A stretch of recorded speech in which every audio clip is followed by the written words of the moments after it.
Hi there, I'm Kate. Welcome to my channel. Today I'd like to do a quick review of 3 cookbooks that I've had from the library for a few weeks that I've actually made things from, and just kind of give you my overall impressions. The first cookbook that I have here is the Oh She Glows cookbook. Angela Liddon is the author, and she also has the Oh She Glows blog. This is a vegan cookbook. I'm not vegan, I'm not even vegetarian, but we do like to cook meatless meals fairly regularly. So I've heard lots of good things about this book, and I wanted to give it a try.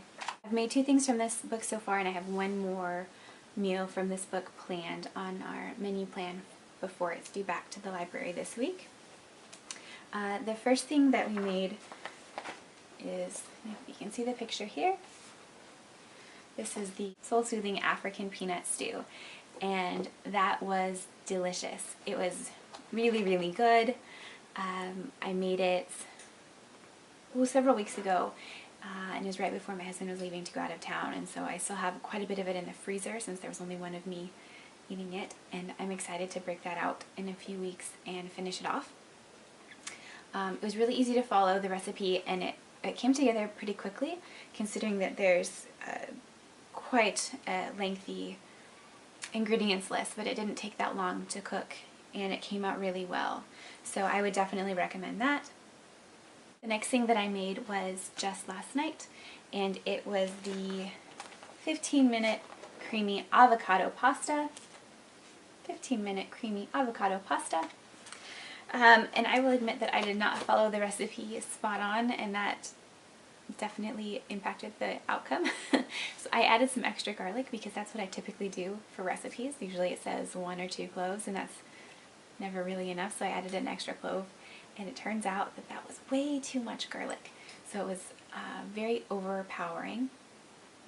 So it was good. I think that I would make it again. I would just add less garlic, and then that would be fine. But overall, this has been a great book. I'm not sure that this is one that I would buy, simply because we're not vegan, and I'm not sure how many more of the recipes we would do, but these 3 so far have been great, so your mileage may vary on that one. Next, we have the How to Bake Everything cookbook by Mark Bittman. I am a huge Mark Bittman fan. I think that if you're looking for basic recipes with really clear how-to instructions, this guy's your way to go. He has all sorts of great cookbooks. In fact, from my own personal library, here is his, I think this was the first one, is How to Cook Everything. And you can see it's marked up and it's got stuff inside, and this is a great reference. So How to Cook Everything is great.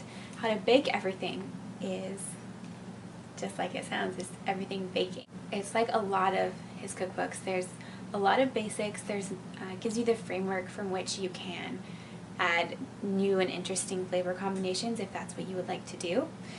I've made 2 things from this cookbook. One was just blondies, which were great, and then yesterday the baby and I made some applesauce oatmeal muffins, which were really good, and they were just exactly what I would expect from a Bittman cookbook. The directions are easy to follow, they're simple, and they give you really clear cues about what you should be doing next, which is great when you're trying to cook with a toddler and you know, she's dumping flour on the ground at the same time you're trying to figure out what ingredient goes next. It can be a little bit fraught sometimes, but we were able to do it, and it was very easy, and they turned out really well. So I would recommend this. This is a book that I will be definitely checking out from the library again, and possibly even purchasing for myself, because there's so many recipes in here. There aren't really any pictures. This is mostly just recipes with lots and lots of different variations. So highly recommend this cookbook if you're into baking. Next, we have a book that I've already renewed it once, so I've had this for over a month now. And this is called The Vanilla Bean Baking Book by Sarah Kiefer. And this was the cookbook that I used for Christmas. For Christmas we did a family brunch here at our house, so we had 8 or 9 adults here plus the 1 small child, and we did a brunch rather than having a dinner. So I made two things from this cookbook just for that brunch. The first thing we made for Christmas brunch was these cinnamon rolls, and they were amazing. They were so good. My husband's aunt is, she bakes these amazing cakes professionally, and so I'm always a little bit nervous baking around her, but she said that these cinnamon rolls were the best that she'd ever had. So that was pretty high praise, and I have to admit, they were pretty darn good. They weren't quick. It was something that I started the afternoon before, and spent several hours the afternoon before, and then it refrigerated overnight, and then another hour or two in the morning beforehand before they actually went into the oven. So it's not a quick process. It's not something, it wasn't even one of those, you make it the night before, you put it in the refrigerator, and then you pop it straight into the oven. It was not like that. But I was well rewarded for my time and effort, and I think for special occasions, it's a really great recipe. The other recipe that